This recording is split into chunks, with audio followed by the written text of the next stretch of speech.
There we go, third time lucky. Right, good morning. I suppose one of the most famous words in the Bible are, I am the way, the truth, and the life. And in that word way is, I think, the clue to our journey as Christians and our journey as disciples.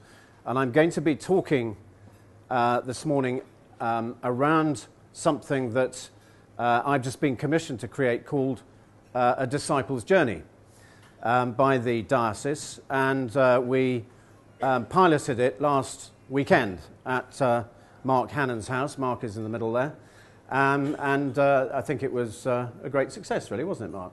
So I will talk about that, but I'm going to tell you about my journey around that. I was travelling up the M4 the other day, talking of journeys, and I was bimbling along, not really focusing on how fast I was going, when I was suddenly vaguely conscious of a blue flashing light in the distance. And so I sort of looked at my speedometer, which was just fractionally under 90, and I thought, better slow down.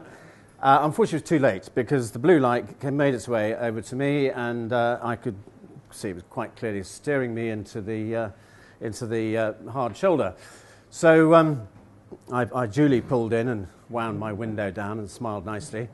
And this policeman came up to me and said, do you know what speed you were doing, sir? I said, no, I don't really know. It was about 75. He said, nearly 90, sir. He said, what would you do if Mr. Fogg came down? Well, I suppose I might take Mr. Foot off the accelerator, maybe switch Mr. Headlights on. I'll ask you again, sir. What would you do if mist or fog came down?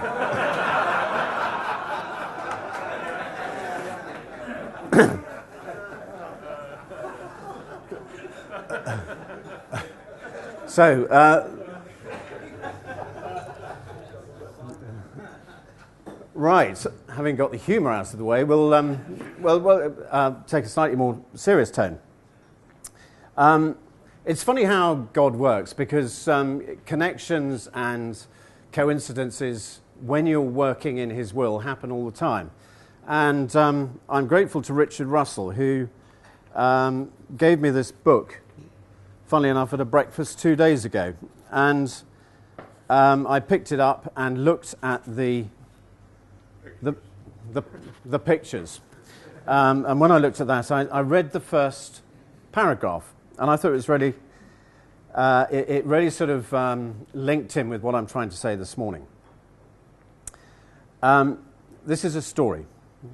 In the 18th century, a European explorer happened upon an island in the South Pacific, almost completely denuded of vegetation, trees, fresh water, and animal life.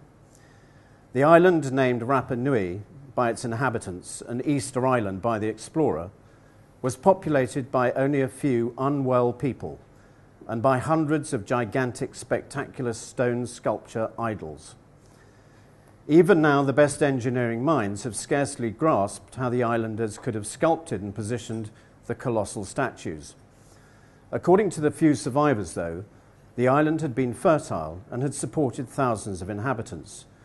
The chiefs and priests had promised that stone gods would deliver prosperity, the likes of which had not been seen before. The people had been seduced by a kind of progress that becomes a mania, an ideological pathology, as some anthropologists call it. Caught up in that mania, the islanders gradually offloaded their practice of caring for each other and the island to their stunning stone creations, the perceived source of their prosperity. But the stone idols, spectacular marvels of human engineering, exacted a punishing revenge instead. Chillingly, their insatiable demands for resources consumed their makers and the island's once abundant life. Now that seemed to me a wonderful metaphor of the world that we live in today. Since the age of reason, we have convinced ourselves that the solution to every human problem can be solved by the brain. And we live in a very intellectual age where faith, for example, is challenged by some of the supposedly finest minds in the country. And I believe that we are at a moment of great choice. And as Christians, we have a choice. We can either buy into the idols that have created the world that we live in. The financial systems, all the things that are there to make us allegedly happy. Or we really step into the faith that is on offer to us. And the challenge from me to you is, I think we don't have any choice. We have to step into the faith that we've been given. And wherever you look at the moment, Christianity is under threat. Whether it's the ludicrous Richard Dawkins, who always finds some caricature of Christianity, in some obscure part of the Baptist Bible Belt in America to bring down the whole thing, or more subtly. And I don't know if any of you read the Times, but there was an article this week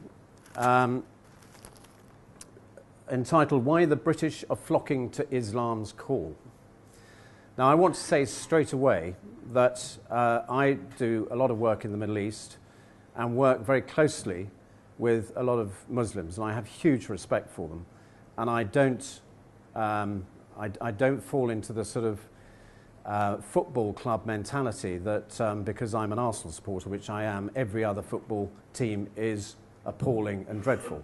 I don't think that is God's will for us to view other faiths. But this was written by, he's a Brit who's taken the name Abdul Hakim Murad. He is the senior professor of Islamic studies at Cambridge University.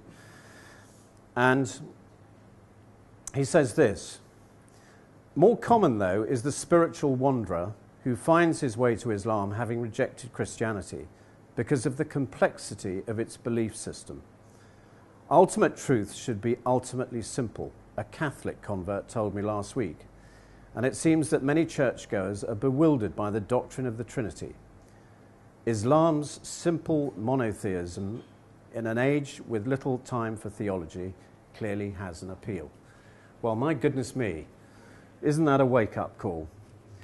If Christians themselves can't understand the Trinity at the heart of our faith. On a more encouraging note, I picked up my paper this morning, and there was an article an article written by the Fabrice Muamba. Do you remember that footballer who died for 79 minutes about 6 weeks ago? And he said this: "I died, now I'm alive." Where have we heard that before? "This is a miracle. I am the living witness of a miracle and the power of prayer. If God is with me, who can be against me? There is nothing now to fear." Now, there is a young footballer. He happens to be a Christian from a very strong Christian family. But wasn't it interesting, in this allegedly secular world, that in that moment when he was fighting for his life, everybody in White Hart Lane was praying, and the world beyond. And he absolutely believes that his survival has been down to prayer. So, how do we set about inspiring people to step into their faith? I'm going to introduce you to something called the Disciples' Journey, which is something that I've created. And around that, I'm going to tell my own story.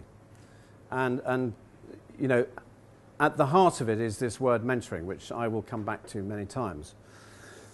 But the Disciples' Journey, for all of us, starts in our ordinary world. It starts where we are today. It's our world of work, it's our families, it's our relationships, it's our friendships, it's the church we go to, it's maybe the home group we go to. That is our ordinary world. And for many Christians, and certainly many people beyond that, that is the world they live in. It's a safe world. It's comfortable. They know where they are. There's no risk. But at some point in our lives, we hear a call to change. Now, that could come through crisis. So, for example, you might go into work on Monday and discover that you've lost your job. Somebody close to you might die. Things happen in life which force you to change. And there is no going back. As much as you want to go back to your ordinary world, you can't. Secondly, the call comes from, and this is the classic role of a mentor, and a gift that us older men can give to younger people, is being able to see something in somebody which they can't see for themselves. And being able to put an arm around their shoulder and say, have you ever thought of doing whatever it might be? And just in that question, a connection is made, and it sets somebody on course for a fulfilling life. But the final way that we're called, I believe, is through the Holy Spirit. It's that nagging voice inside that actually is expressing dissatisfaction with the way things are. We're sitting in our ordinary world thinking there's got to be more to life than this. And this is God prompting us, calling us to step out of our comfort zone and into our faith. Now, for me, I've got a sort of fairly mixed career. I started off in the law, didn't like that, went into the army, did 16 years in the army, which had a very profound impact on me. And I was, my last but one job in the army, I was doing something quite unusual, which was contingency planning for a prison officers' strike. Now, this was back in the 80s, and there was a threat due to the fact that Margaret Thatcher was going to take on the Prison Officers Association, that they'd go on strike. So the army and the police were brought in to plan for the security of every prison in the country. And so I had over about 2 years, the privilege of going into about 35 different prisons, from maximum security down to young offenders institutions.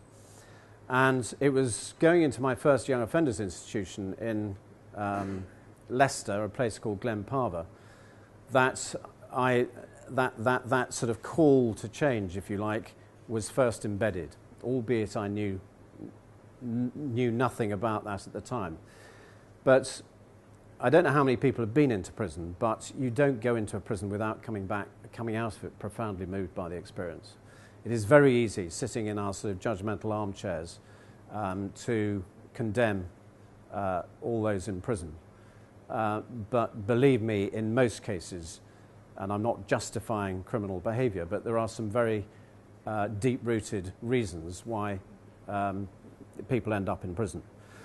And I was particularly affected by these hundreds and hundreds of hopeless young men, 16, 17, 18, completely written off by, the fifth richest country in the world. Sorry, I gather you can't hear too clearly. And condemned to a life that would have no hope. And that thought stayed with me, but I did nothing about it. I came out of the army, I went into the restaurant business, I was an entrepreneur for about 7 years, did a big management buyout, and was that person who went into their office one day and discovered they didn't have a job. So it's in these moments of crisis, the darkest moments in our life, actually, where we can get closest to God and find out what am I here for.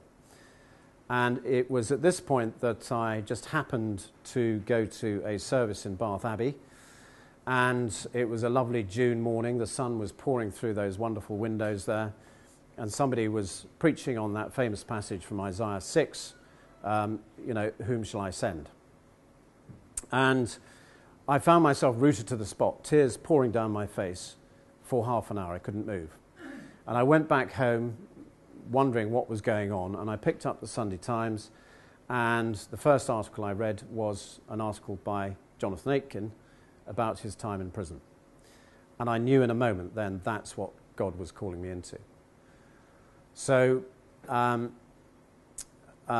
heard the call. What is our natural reaction to change? Yeah, the fear kicks in. We resist it, we refuse it. So, and this happens so often. You know, we feel something on our hearts and then we think, no, that's ridiculous. We couldn't do that. No, what would I have to give up if I was going to do that? And it couldn't have come at a worse time for me, you know, with a big mortgage, four daughters with the spending habits of Imelda Marcos. You know, it just wasn't the right time. But when God called you, it is so impelling, you can't refuse it. So all that resistance did kick in. And, you know, it sounds all smooth in the telling now, but it was a very tough time.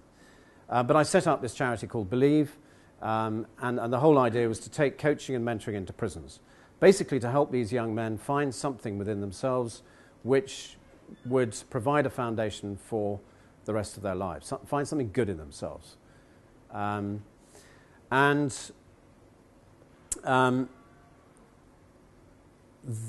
As anyone will know who has been an entrepreneur or started a charity, you know, it's a very lonely business. And it's very hard to stay on track. So the fourth stage of the disciples' journey is meeting the mentor. And this is where mentoring is really powerful. Because a mentor is somebody who appears from nowhere, who gets alongside you and is there, firstly to help you to commit to the journey you've embarked on, but there to support you at different stages of it. And somebody came alongside me and was a great support.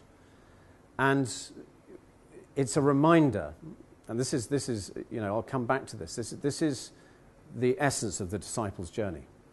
We start off alone because that's where, you know, we think we are, and it's all about that, you know, single-minded, self-sufficient energy that all men have.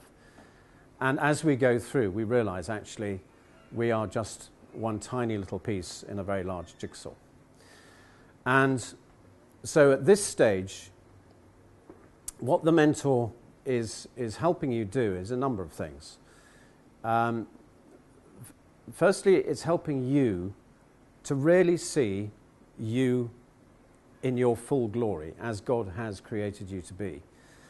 Because we all acquire various masks to survive in our different worlds. We acquire various habits and stuff like that. And it's like that lovely story, which I'm sure many of you heard of Michelangelo being asked after he created this wonderful statue of David, you know, how on earth did you capture David so perfectly?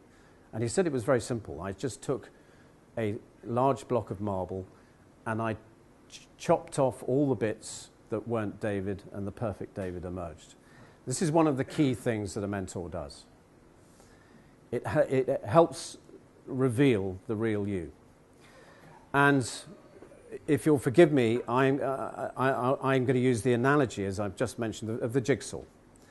Now, I profoundly believe that we all have been created with what I would describe as a perfectly shaped piece of jigsaw, which is the person that God created us to be.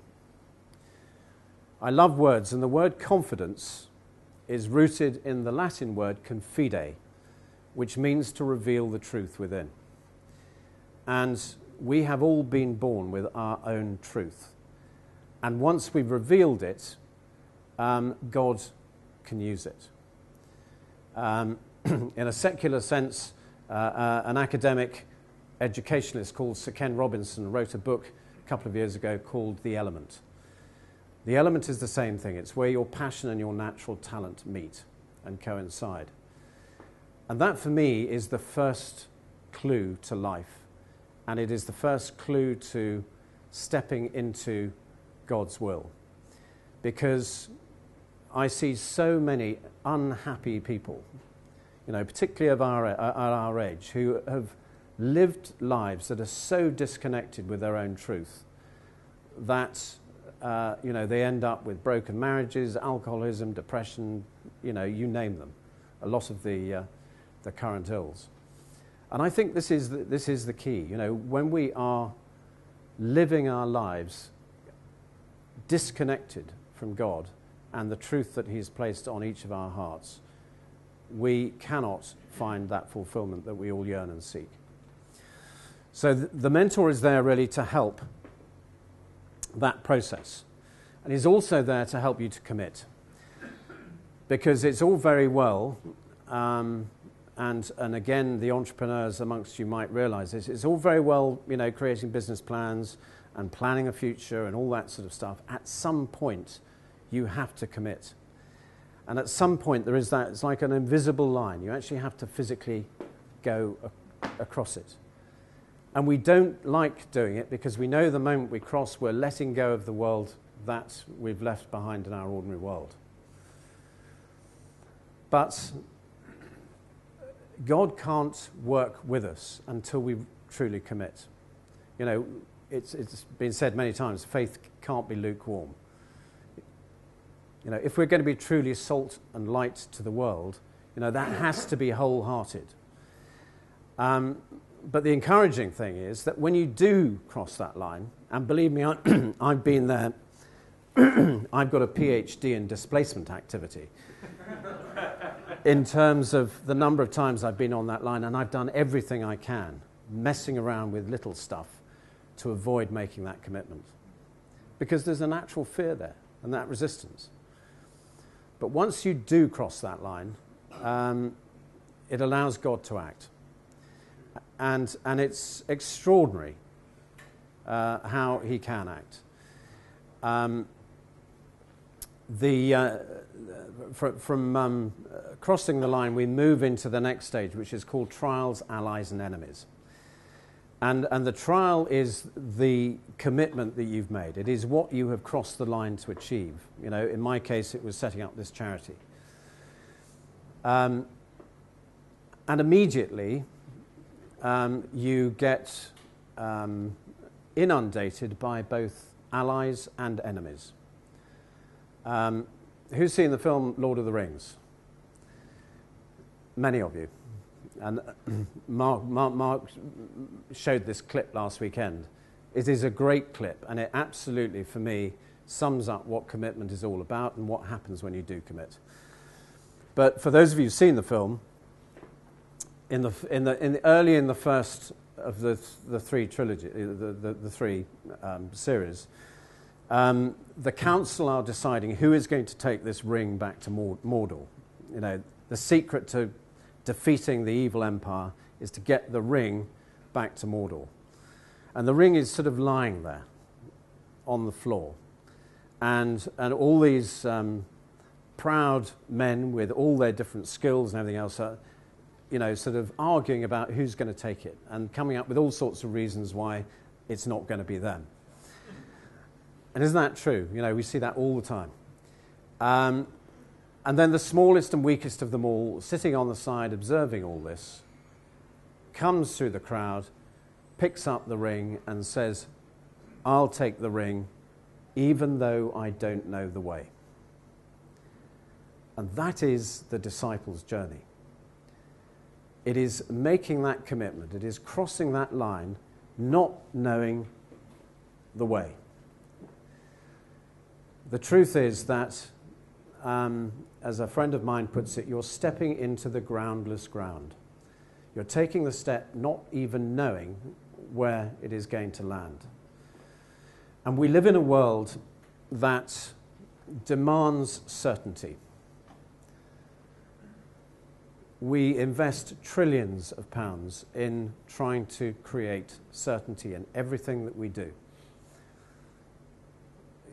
if you just look at our financial systems, the amount of money that is invested just to try and keep certainty in the markets from day to day. And they hate surprises. On a more mundane level, we invest a fortune in our infrastructure so that when we switch on a switch, the light comes on. We demand that certainty. But the disciples' journey is embracing uncertainty. We just don't know where God is going to lead us to the next step. We don't know what he's going to do. And all we have to go on is our faith.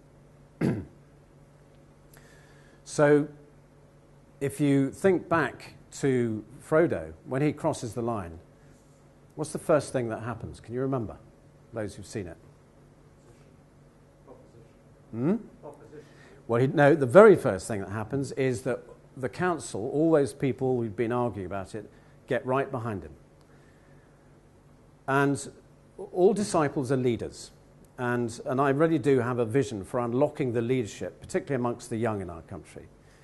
Because, they're the ones who are going to have to clear up the mess that our generation has created. And Frodo was the one who demonstrated that leadership by crossing that line. So they all got in behind him with their various skills and gifts.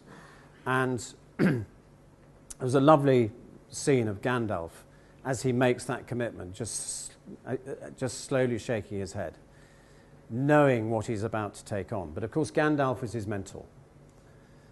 And again, the disciple will always discover somebody who comes into their life and gets alongside them at this stage.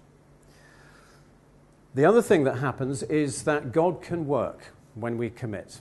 And I tell this story, and some of you have heard it before, so forgive me, but it just goes to show how extraordinary God can be. And having set up Believe and designed a program to take into prisons, I knew I had to have somebody else working with me, to go into prisons. And I found exactly the right person. He appeared from nowhere, and I interviewed him. And I said at the end of it, look, I don't know how I'm going to pay myself at the end of this month, let alone you. So if you come with me, you take that risk. And he was in a fairly safe job with a pension, all that sort of stuff. And he said, well, I'll discuss it with my wife over the weekend, which he did. Rang me up on Monday morning and said, discussed it, and I've decided I'm going to come and work with you. The burden I felt at that moment was enormous. But that's where God can step in. And I prayed, and I said, God, I don't know how I'm going to do this, but you do. And I kid you not, within 10 minutes, my phone rang, and it was the chairman of my trustees who rang up and said, Simon, I've got some fantastic news. They've just completed my father's estate, and I've inherited quite a large sum of money, and I'd like to put some money into the charity. And it was exactly the first year's salary for this guy. However, that was not, God doesn't work by halves. 10 minutes later, and I absolutely kid you, these timings are genuine, my phone rang again. And this time, it was the PA to the chief executive of HSBC, the second largest bank in the world. And she rang me and she said, I'm just wondering if you would like to come and have lunch with Mr. Green on October the 13th. I said, well, let me just check my diary. And I said, no, that would be lovely. He's now Lord Green, Stephen Green, who he was chairman of HSBC till he became trade minister. And combined being chairman of HSBC with being a non-stipendiary vicar in the London diocese. And has written a book called God and Mammon as a side issue. But on the back of that lunch, I got the second year's salary.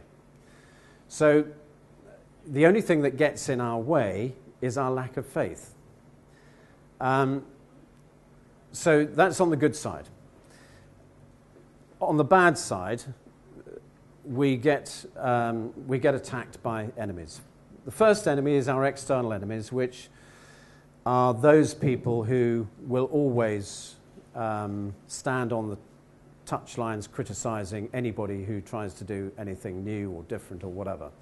And sadly, even the church is full of them. Secondly, more subtly, it's often those people closest to you. Because when you take this leap into faith, you are immediately threatening those people closest to you to do the same. And the problem with the disciples' journey is it is my journey. It will have an impact on my wife, my kids, my closest friends and all that sort of thing, my parents. But it is my journey. And if God has called me, then I have to honour that. But it does mean that it creates a lot of fear, particularly for immediate family, parents and things like that. And I see a lot of young people who are desperately trying to step into their faith, and they've got parents saying, oh, no, go and get a safe job, don't do that, Because we live in a world where we're obsessed with security. It's back to that certainty. Well, maybe I'll answer God's call, when the mortgage is paid off, when the pension kicks in, blah, blah, blah, blah, blah. So it's always going to be at some point in the future when we feel secure. No. God doesn't work that way. And nor should we. So these enemies will appear. The other big enemy, of course, is our own internal enemies. Not only that master strategist self-doubt, which attacks you immediately, full frontal, straight in the gut, but also those more subtle enemies that we have. For me, it was pride, and pride is it's one of the deadliest of the seven deadly sins, I think, particularly in men. And it goes from that sort of spectrum of arrogance to self-pity. And my goodness me, the disciple feels both of those. And the worst thing, and I did it. I had an appalling lesson in pride when I allowed my own arrogance to completely block a very rich source of potential funding for my charity. And it wasn't overt arrogance. It was that I just got quite proud about what I was doing. And once you do that, you're dead in the water. Because in order to embark on this journey, we have to find some sort of humility within us. And of course, the biggest gift that we get is actually true humility. But it's not something you can boast about. It's one of those things, that is most challenging for a Christian. Because as soon as you mention it, there's a pride around it. As I speak, I realise I'm doing that. So those are the sort of allies and enemies you get. And then at some point, the disciple is going to step into the next stage, which is facing the darkness. And this is where the trial that you set out on, the venture you set out, everything that you set out to achieve seems to be falling apart. People betray you. The money runs out. Every fibre of your being is hurting. You can't sleep at night. You're letting down those closest to you. And for me, this happened. I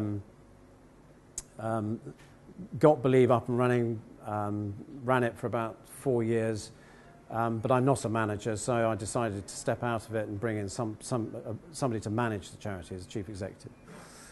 He turned out to be a fraud. He defrauded the charity of money, and worse than that, manipulated our accounts in order to get a lot of government funding to expand our work.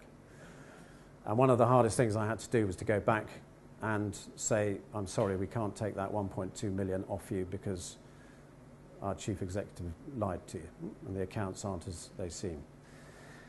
And as a result of that, it became clear we were going to have to close the charity down.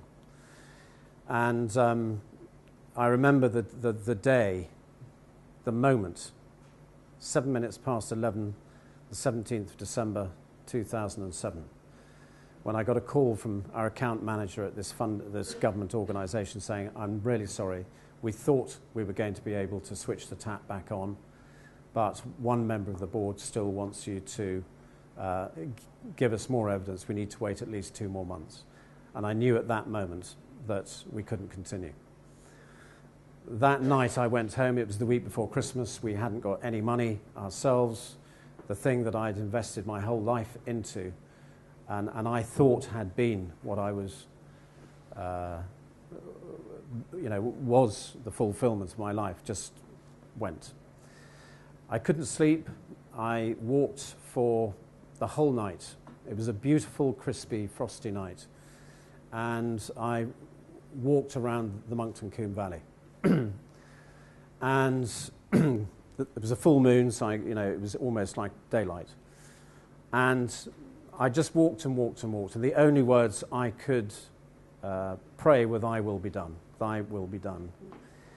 And it was extraordinary. I got back at about 6 o'clock in the morning. I sort of went to bed for about an hour or so, slept.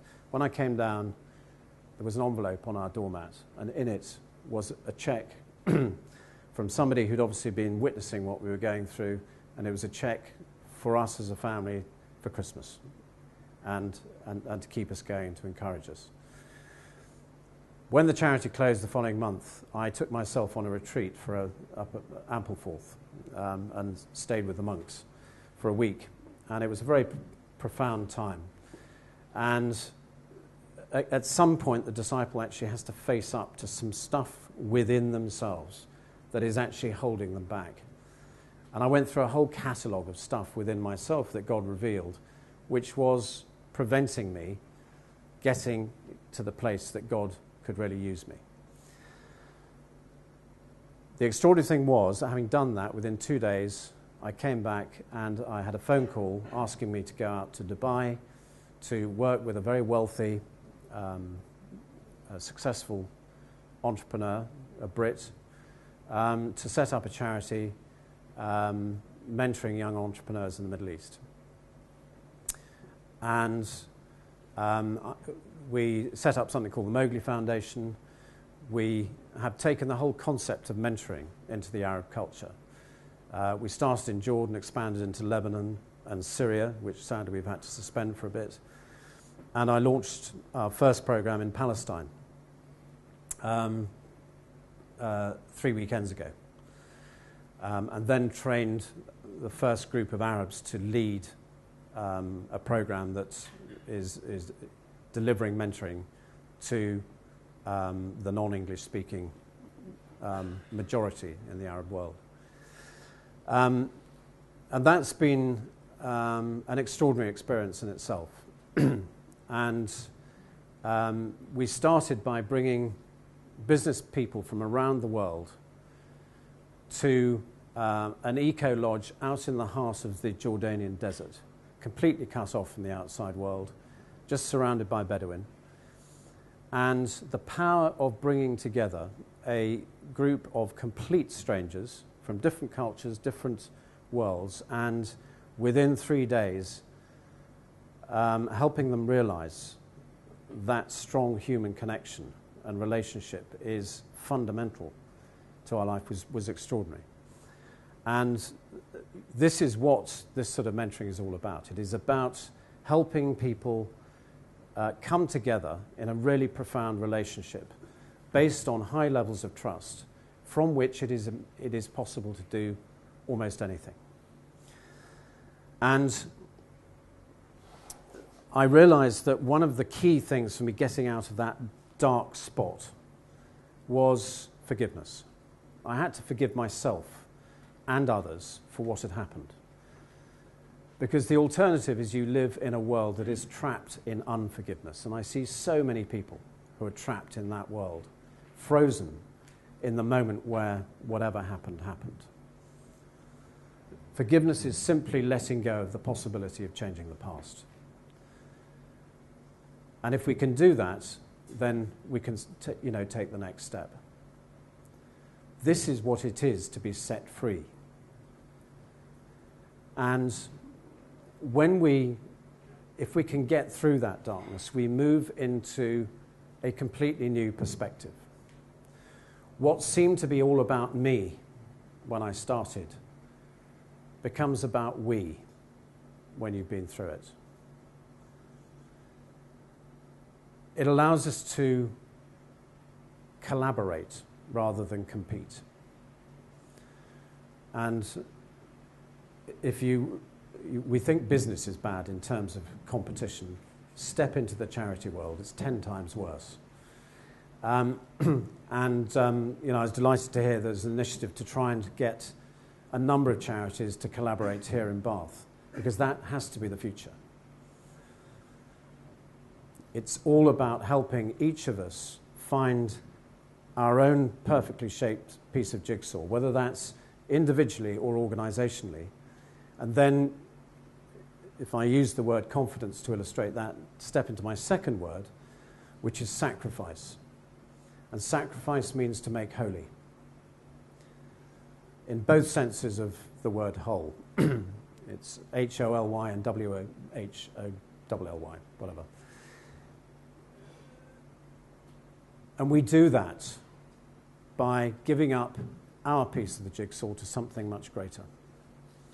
And this surely is what we are being invited to do at the moment. This is how we create the kingdom. One of my inspirations has been Bishop Tom Wright, who's a great author, and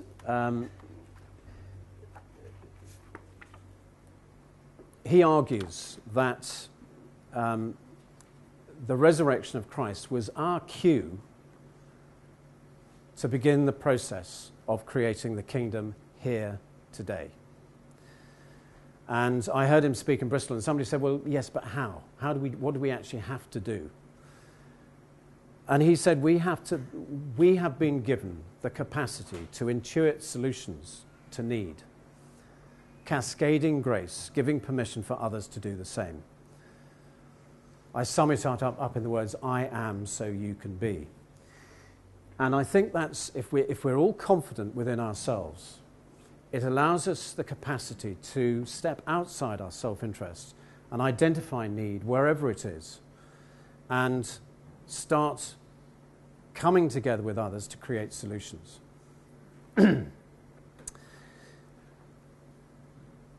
One of the things that I have done since setting up Mowgli, I was asked to set up a mentoring program for our wounded ex-servicemen, which I've been doing for the last 18 months. And out of that came a growing realization that there was something else that had to be done. And it's my main, I have two main visions at the moment. One is the disciples' journey, to inspire Christians to step into their faith. But the other one is to set up a non-military national service, which takes our ex-servicemen, many of whom have come back from Afghanistan with up to 3 or 4 limbs missing, who don't consider themselves to be victims, can still want to continue to serve in some way or another, but to use them to, if you like, translate their leadership skills into coaching, mentoring youth leadership, and put them into some of the most challenging parts of our society, to get alongside those young men whose hard wiring is driving them into gangs and such like. And creating positive gangs of 12. And I've deliberately used the number 12. And within those gangs, allowing each of those young men to discover something within themselves which they can build their lives upon. And together, as a gang, be a force for good in their communities. Because I'm a great believer in that great Gandhi phrase that we find ourselves by losing ourselves in the service of others. We find ourselves by losing ourselves in the service of others. And that seems to me an absolutely profound part of why we're Christians.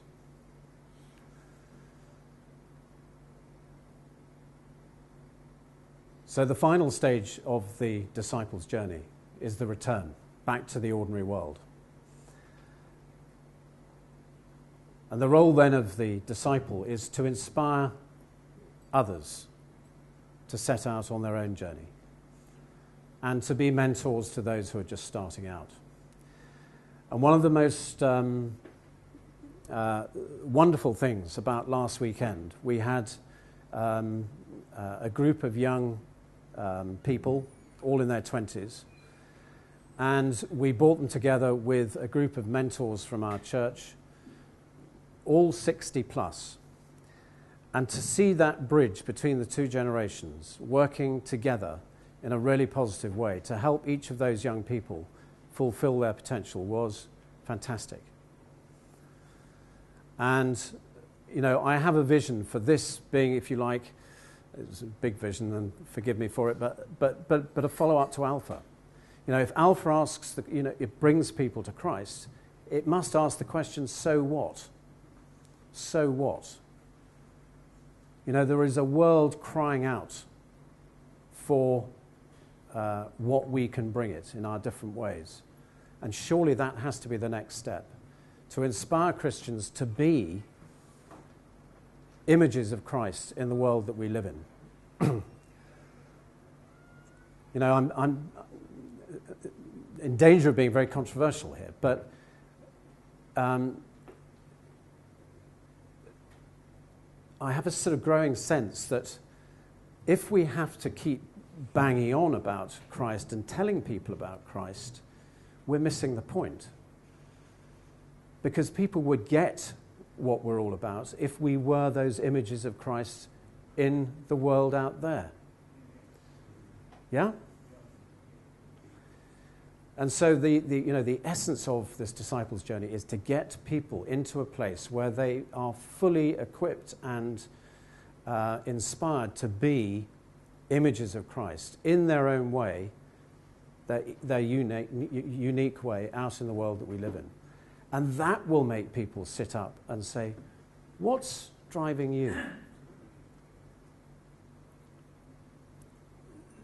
And that's far more attractive than seeing a church that's fighting amongst itself, dancing on the pinhead of human sexuality, women priests, homosexuality, and all that sort of stuff. You know, it's a turn-off to people.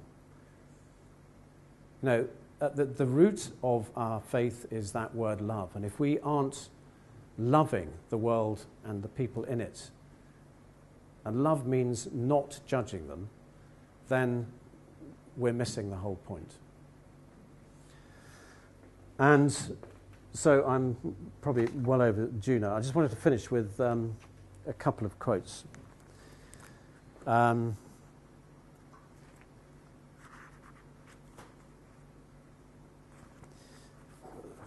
The first is from Ephesians. And for me, this sort of sums up what my journey has been about, because God took me into prisons, physical prisons, but actually that wasn't really what it was all about. It's about releasing people from the prison of themselves so that they can step into the fullness of the being that God has given them. And this is it. Therefore, I, a prisoner serving the Lord, beg you to live a life worthy of your calling, for you have been called by God. Be humble and gentle, and be patient with each other, making allowances for each other's faults through your love. Always keep yourselves united in the Holy Spirit, and bind yourself together with peace. We are all one body. We have the same Spirit, and we've been called to the most glorious future. There is only one Lord, one faith, and one baptism, and there is only one God and Father who is over us all, in us all, and living through us all. And that is an extraordinary thing, that God is within each of us, and we have the ability to be the living, breathing representation of him on this earth. And I just wanted to finish with another quote. I've got lots of little bits of card here, so bear with me a sec.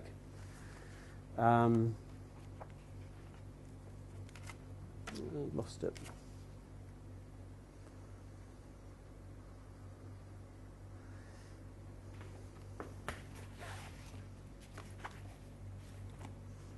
No, it's typical, isn't it?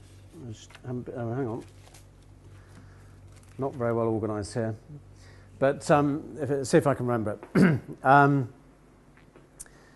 What is it about being disciple? Well, it should be fun. You know, if we're not having fun as disciples, then we're missing the point. You know, we should be making an impact out in the world. And you know, we can make an impact in all sorts of ways. Now, there's somebody in this room who I was walking up Broad Street, and he picked up a beer bottle that had been left in the street. A very simple act, but an act that communicated love for the place that we live in. And we can make an impact in a small way, just a smile when you come into a room, or we can make it in a big way. But the final thing about being a disciple is that you need to be a bit of a troublemaker. You need to be slightly disruptive, especially in the world that we live in. We have to be different. I don't know if any of you have seen this latest film, salmon fishing in the Yemen. But there's a wonderful scene when they plant the salmon out in this sort of man-made lake out in the Yemen. And the idea is that the salmon will work like salmon do in rivers in Scotland and swim upstream. And they all get into this water and they swim downstream. And they're all terribly disappointed and everything else. And then suddenly one salmon flips, boom, and starts swimming against the current. And when he signals that, then all the others do as well. And that, I think, is what we're all being called to do. We're all going with the flow at the moment. At some point, very soon, we're going to have to flip and start swimming against the current of the world that we live in. Thank you.